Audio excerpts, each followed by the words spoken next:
Hello friends, आप लोग का फिर से बहुत बहुत स्वागत है आपके अपने चैनल संदीप मैथमेटिक्स में। जी हाँ दोस्तों, रेलगाड़ी के प्रश्नों को आगे बढ़ाते हुए आज मैं आप लोग के बीच टाइप 3 लेकर आया हूं, जिसमें आपको रेलगाड़ी का लंबाई यानी लेंथ और प्लेटफॉर्म का लेंथ आप लोग को निकालना होगा। दोस्तों, अगर ये वीडियो पसंद आए तो लाइक करिए, शेयर करिए और अगर आप मेरे चैनल में नए हैं तो जो सब्सक्राइब करिए। आइए क्वेश्चन को देखते हैं। देखिए, 50 किलोमीटर प्रति घंटा की चाल से जा रही एक रेलगाड़ी किसी खंबे को 36 सेकंड में पार करती है तो रेलगाड़ी की लंबाई कितने मीटर है। देखिए फ्रेंड्स, हम आप लोग को बताए थे कि रेलगाड़ी अगर किसी खंबे को पार करती है तो रेलगाड़ी अपनी लंबाई पार करती है, यानी कि अपना डिस्टेंस पार करती है। ठीक है, ये हम आपको बता चुके हैं। बाकी हम सारा आपको बता चुके हैं, पार्ट 1, 2, 3 में जो आपको दिए हैं इसमें ये सब कॉन्सेप्ट आपको बता चुके हैं। अब देखिए, अब किसी रेलगाड़ी जो है जिसका चाल आपको दे दिया 50 किलोमीटर प्रति घंटा और आगे एक खंबा को पार कर रही है 36 सेकंड में, तो रेलगाड़ी अपनी लंबाई पार करेगी। खंबा को पार करने का मतलब होता है रेलगाड़ी जो है वो अपनी लंबाई पार करेगी। ठीक है, तो अपनी लंबाई पार करने का मतलब है अपना दूरी पार करना। अपना दूरी पार करना, रेल की लंबाई, तो दूरी का फॉर्मूला क्या होता है? चाल इंटू समय। तो लगा दीजिए चाल इंटू समय, तो चाल हो गया 50 किलोमीटर प्रति घंटा और समय हो गया 36 सेकेंड। लेकिन अभी आंसर आएगा नहीं। क्या करना होगा आप लोगों को? चाल को चेंज करना होगा, क्योंकि समय जो है आपका सेकेंड में है। तो जब आपको चाल किलोमीटर पर आवर में दे और मीटर पर सेकंड में चेंज करना हो तो 5/18 से कर दीजिएगा मल्टीप्लाई। तो 5/18 से मल्टीप्लाई कर देंगे। अब जो आपका डिस्टेंस देगा वो मीटर में देगा। 18 दूनी 36, तो 5 बजे 25, 25 दूनी 50, यानी कि आपका ट्रेन का लंबाई कितना मीटर? 500 मीटर। बोलिए, समझ में आया? आइए नेक्स्ट क्वेश्चन करते हैं। आपके पास एक नया क्वेश्चन है कि 60 किलोमीटर प्रति घंटा की चाल से जा रही 150 मीटर लंबी रेलगाड़ी किसी पुल को 54 सेकंड में पार करती है, तो पुल की लंबाई कितने मीटर है? तो आपको कॉन्सेप्ट क्या पढ़ा है कि जब कोई रेलगाड़ी किसी प्लेटफॉर्म, पुल, भवन, सुरंग इत्यादि को पार करती है तो ट्रेन की लंबाई और जिसको वो पार करती है उसकी लंबाई दोनों जुट कर निकलेगा। तो जुट कर लेंथ निकलेगा, यानी कि दूरी निकलेगा। तो अब आप देखिए कि आपको चाल दिया हुआ है। चाल कितना दे दिया? 60 किलोमीटर पर आवर। अभी हम चेंज कर ले 5/18 से, तो मेरा मीटर पर सेकंड में आंसर आ जाएगा 6 × 18, 6 × 10 60। तो इस तरह से 5/3 मीटर पर सेकंड चाल आ गया। अब बताइए कि पुल को कितना सेकंड में पार कर रही है? 54 सेकंड में। तो आपका समय दे दिया 54 सेकंड। अब आप बताइए कि चाल मालूम है, समय मालूम है, तो क्या निकलता है? दूरी निकलता है। यानी दूरी का मतलब ये हो गया कि इस बार वो प्लेटफॉर्म को पार कर, पुल को पार कर रही है ना, तो दूरी के नाम पर ट्रेन प्लस पुल दोनों एक साथ निकलेगा लेंथ। ट्रेन और पुल का जो लेंथ होगा टोटल, वो टोटल दूरी निकलेगा। लगाइए दूरी का फॉर्मूला। दूरी का फॉर्मूला क्या होता है? चाल इंटू समय। तो चाल की जगह पर रखिए 50/3, समय की जगह पर रखिए 54। काट दीजिए, यहाँ पर कितना बार कटेगा? 18 तिया 54। तो इस तरह से आपका टोटल डिस्टेंस कितना मीटर? 900 मीटर। लेकिन 900 मीटर ये पुल की लंबाई थोड़ी ना है, ये ट्रेन प्लस पुल की लंबाई है टोटल 900 मीटर। तो जब ट्रेन प्लस पुल की लंबाई टोटल है 900 मीटर, जिसमें आपको ट्रेन का लंबाई दिया हुआ है, तो यहाँ पर पुट करके पुल का लंबाई निकाल लेंगे। तो ट्रेन का लेंथ हो गया 150 प्लस पुल बराबर 900। तो पुल की लंबाई निकालने के लिए 900 में से 150 घटा दीजिए। तो इस तरह से आपका पुल का लेंथ हो गया 750 मीटर। बोलिए, समझ में आया? आइए, क्वेश्चन आपके बोर्ड पर है कि एक रेलगाड़ी की चाल आपको दिया हुआ है 62 किलोमीटर प्रति घंटा। और समान दिशा में 8 किलोमीटर प्रति घंटा की चाल से जा रहे एक व्यक्ति को 12 सेकंड में पार कर जाती। यानी इसका मतलब ये समझिए कि ये आपका व्यक्ति हो गया जो आपका चाल दे दिया है व्यक्ति का 8 किलोमीटर पर आवर, और पीछे से एक ट्रेन आ रही है जो इस व्यक्ति को क्रॉस कर रही है। तो इस ट्रेन का चाल दे दिया है 62 किलोमीटर पर आवर, और इस व्यक्ति को जो है 12 सेकंड में पार कर जाती है। यानी कि आपको समय दे दिया कितना सेकंड, 12 सेकंड। अब आप ज़रा सोचिए, व्यक्ति चाहे दौड़ रहा है चाहे व्यक्ति खड़ा है, रेलगाड़ी अगर व्यक्ति को पार करती है तो अपनी ही लंबाई पार करती है। ये तो बात क्लियर हो गया। अच्छा, दूसरा बात को समझिए कि ये रिलेटिव स्पीड पर क्वेश्चन बनेगा कि नहीं बनेगा।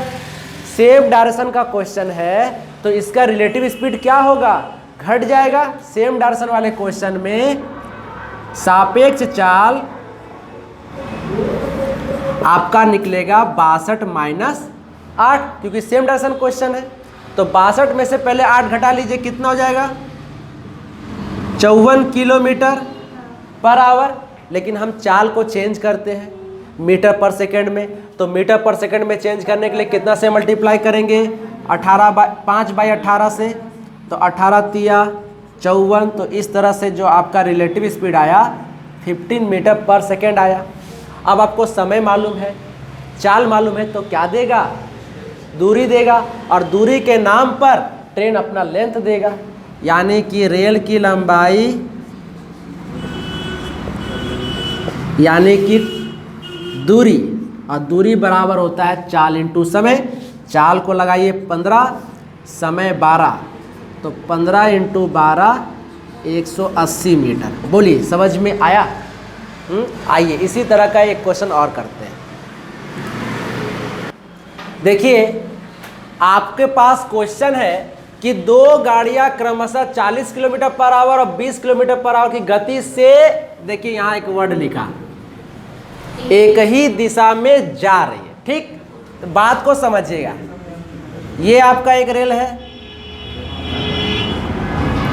और एक आगे भी एक रेल है जो आपका सेम डायरेक्शन में क्वेश्चन है, एक ही दिशा में। तो पीछे वाला ट्रेन का स्पीड ज़्यादा होगा, तभी तो वो आगे जो धीमी रेलगाड़ी जो चल रही है जिसका चाल कम है उसको क्रॉस करेगा कि नहीं करेगा।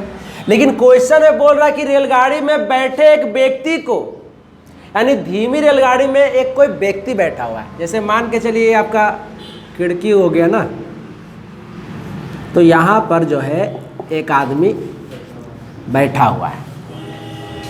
तो तेज रेलगाड़ी जो है इस रेलगाड़ी को पार नहीं कर रहा है, रेलगाड़ी में बैठे एक व्यक्ति को पार कर रहा है। कितना सेकंड में, 5 सेकंड में। तो जब कोई रेलगाड़ी को ना पार करके रेलगाड़ी में चल रहे बैठे व्यक्ति को पार करती है तो ट्रेन अपनी लंबाई पार करेगी। बात समझे कि नहीं समझे। लेकिन ये जो है रिलेटिव स्पीड का क्वेश्चन है, तो रिलेटिव स्पीड का क्वेश्चन है तो यहाँ पर आपका जो सापेक्ष चाल है वो तो घटना ही है। तो 40 माइनस 20, तो 20 किलोमीटर पर आवर। यहाँ पर 5/18 अभी ही कर दीजिए, तो मीटर पर सेकंड में चेंज हो जाएगा 10/9। तो इस तरह से मीटर पर सेकंड का हो गया 50/9 मीटर पर सेकंड। तो आपको चाल मालूम हो गया।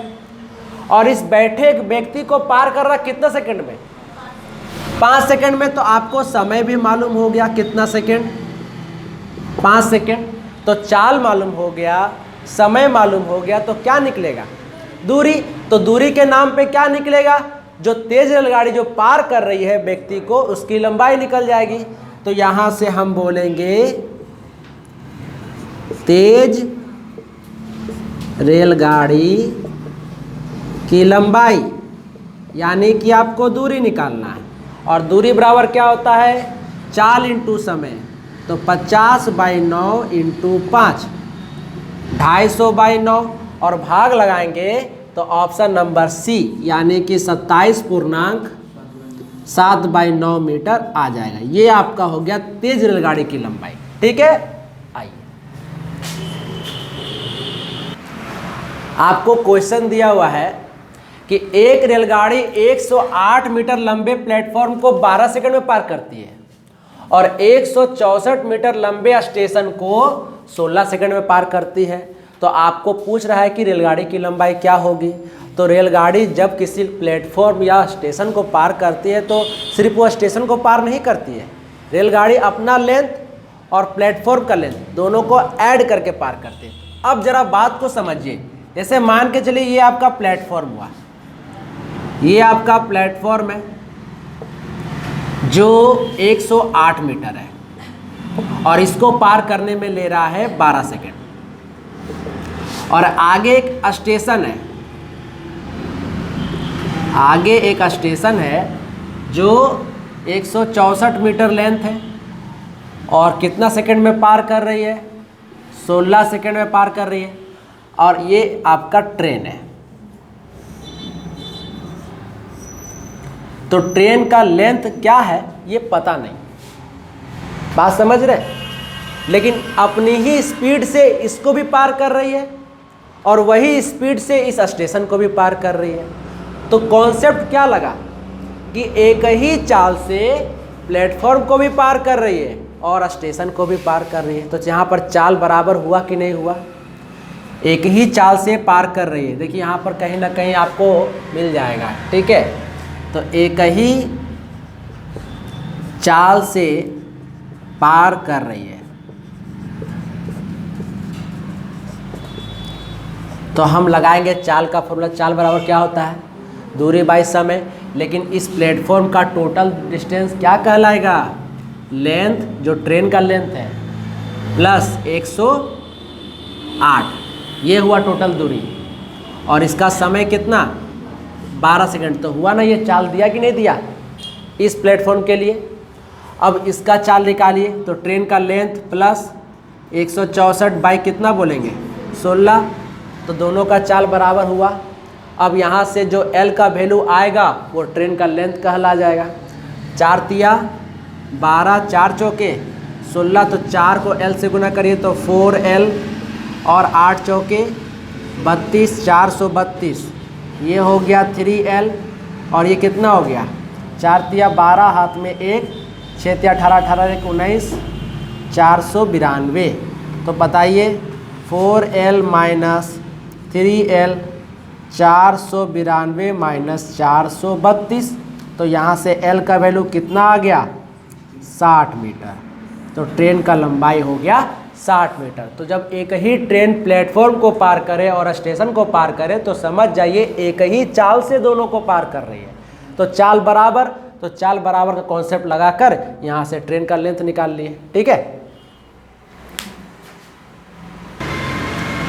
देखिए क्वेश्चन दिया हुआ है कि एक रेलगाड़ी प्लेटफॉर्म पर खड़े एक आदमी को 8 सेकंड में पार करती है। तो ये आपका प्लेटफॉर्म हुआ और यहाँ पर एक व्यक्ति खड़ा है और इस व्यक्ति को ये जो ट्रेन है 8 सेकंड में पार कर रहा है, सिर्फ व्यक्ति को, इसको। फिर आपसे आगे बोल रहा कि 264 मीटर लंबे इसी प्लेटफॉर्म को, यानी यही प्लेटफॉर्म है जो 264 मीटर लंबा है और इस प्लेटफॉर्म को पार करने में लगा रहा है कितना सेकंड, 20 सेकंड। तो आपको प्लेटफॉर्म पार करने का समय दे दिया है 20 सेकंड। बोलिए यहाँ तक बात समझ में आ गया। तो अब आप यहाँ पर कॉन्सेप्ट क्या लगा है कि अगर कोई ट्रेन पार हो रहा है तो वही स्पीड से आदमी को भी पार करेगा और वही स्पीड से प्लेटफॉर्म को भी पार करेगा, करेगा कि नहीं करेगा। तो यहाँ से कॉन्सेप्ट क्या लगा, स्पीड इक्वल। तो आपको स्पीड इक्वल का कॉन्सेप्ट लगाना है, पर बात है कि लगाए कैसे। तो आप ट्रेन की लंबाई को x मीटर मान लीजिए, ट्रेन की लंबाई को क्या मान लीजिए, x मीटर। तो जरा आप हमको बताइए कि इस व्यक्ति को जब पार करेगा तो ट्रेन अपना लंबाई पार करेगा नहीं करेगा, और जब इस प्लेटफॉर्म को पार करेगा तो ट्रेन का टोटल डिस्टेंस कितना हो जाएगा, x मीटर प्लस 264 मीटर। बोलिए समझ में आया। और चाल का फॉर्मूला क्या लगाएंगे, दूरी बाई समय। तो पहले हम व्यक्ति का चाल निकाल लेते हैं जो व्यक्ति को पार कर रहा है। तो आपका हो जाएगा x बाई कितना, 8। x हो गया ट्रेन का लेंथ और व्यक्ति को पार करने का समय। तो दूरी बाई समय क्या देता है, चाल देता है। और इधर चाल निकालिए x प्लस 264 और समय कितना दिया, 20 सेकंड। तो इस बार प्लेटफॉर्म को पार कर रहा है, इसलिए प्लेटफॉर्म का लेंथ और ट्रेन का लेंथ दोनों को जोड़कर तो टोटल डिस्टेंस हो गया, समय हो गया 20 सेकंड। अब आप इसको सॉल्व करेंगे तो ट्रेन का लेंथ डायरेक्ट निकल जाएगा। आइए 4 दूनी 8, 4 पचे 20, तो 5x equal to 2x plus 528 multiply करके देख लेंगे।